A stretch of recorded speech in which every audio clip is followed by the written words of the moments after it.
Мына өнеркәсіп және құрылыс министрі Қанат Бейсенбайұлы, сіз мына жерде 20 минут баяндама жасадыңыз, 1 сағат жауап бердіңіз. Сол осы сұрақ әңгімелеріңіздің ішінде ауыл шаруашылығы жөнінен ауыл шаруашылығына мынандай тіл жасап жатырмын деп өнеркәсіп министрінің аузынан бір сөз шықпады. Мынау менің жалпы мына министрге және бүгінгі мына қатысып отырған басқа өкімет мүшелеріне айтарым. Егерден біз Қазақстанды аграрлы ел мемлекет ретінде сіздер мойындамайтын болсаңыздар, онда Қазақстанның болашағы болмайды. Онда бүгін мына сіздер айтып отқан жаңағы ана жерден зауыт салам, мына жерден мәшіне салам, бәрі бос сөз. Мәселе солай, құрметті ағайындар. 20 миллион халық тамақ жейді. Отырған барлық министр, барлық шенеунік, бүт Қазақстандар тамақ жейді. Мен сол жаным ауырады. Сіздердің бір сөздеріңізді жақсы естігем жоқпын. Мынау сұмдық қой, айналайындар. Ауылдың біттік тоздырып бітірдік. Ауыл 6295 ауыл қалды. 1500 ауылдың бәрін талқанын шығардық. Оптимизация, ақша керек деп. Ең алдымен адами фактор бірінші кезекте болу керек. Ақша емес. Мәселе солай, Шалапаев мырза. Енді, мынау менің жаңағы Айдарбек Асанұлына, Бақытжан Базарбек әріптестеріме рахмет. Өйткені біз мына сайлаушылармен елдің ішінде көп жүреміз. Мәселен, мынау ауыл шаруашылығы мәселесі жөнінен. Ауыл шаруашылығы мәселесі жөнінен президент тапсырма қойды. 2,5%-ке ауылдағы еңбек өнімділігін арттыру керек деді. Ал енді айналайын өнімдікті қайта өндіреміз, күрекпен, балтамен, айырмен жүріп жұмыс жасаймыз ба? Жан-жаққа қарайық та. Мәселен, бізде Қазақстанда, ол шетелдің дүниесін айтпай-ақ қойық, Қазақстанда 18 әртүрлі ірілі ұсақты мынау ауыл шаруашылығының зауыттары бар. Құрастыратын, жинайтын, локализация жасайтын 18 зауыт бар. Сол 18 зауытта бүт қазақстандықтар жұмыстайды, жастар жұмыс жасайды. Облыс орталықтарында. Мен ол жаңа зауыттың бәрін аралап көрдім. Біз мынау лизинг деген әңгімені айттық. Президент 22 жыл тапсырма берді өкіметке. Одан бері менің биыл 3 жыл өтіп жатыр.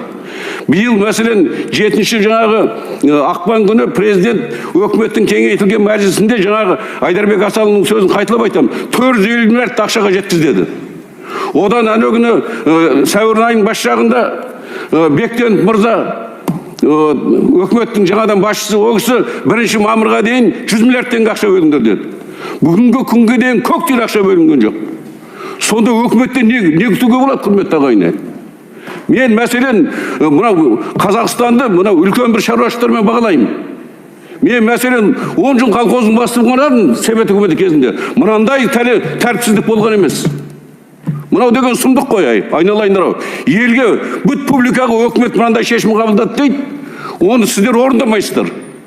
Сіздер мемлекет басшысын мына халықтың алдында жаман көрсетіп жатсыздар. Орындау керек, шамаларыңыз келмесе айту керек. Мына қолыңыздан келмейді деп. Не деген сұмдық? Мемлекеттің басшысы шешім қабылдайды, тапсырма береді. Өкіметтің басшысы, премьер-министр тапсырма береді, ол орындалмайды. Біз осыдан 3-4 күн бұрын аграрлық мәселелер жөнінде комитетте қарадық. Сол жерде жаңағы атқарушы биліктің тұтқасын ұстаған қаржы министрі бар, экономика министрі бар, басқа министрліктердің өкілдері келді. Ешқандай жауап жоқ. Ертең бүрсі күні орыстар айтады ғой жаңағы, весенний день год кормит дейді. Қазақтың бір күні жылғазы ол. Бүгінгі түспеген, бүгінгі қаражат, бүгінгі жасалмаған техника, ол қашан керек ол? Келесі жыл керек жоқ қой, құрметті ағайын. Өмір сүруіміз керек қой. Сондықтан сіздер мына қатты көңіл бөліңіздер. Өнеге, мынау мәселен секунду. Что-то отключили или мынау неге өнеркәсіп министріне қарайды бұл сұрақта.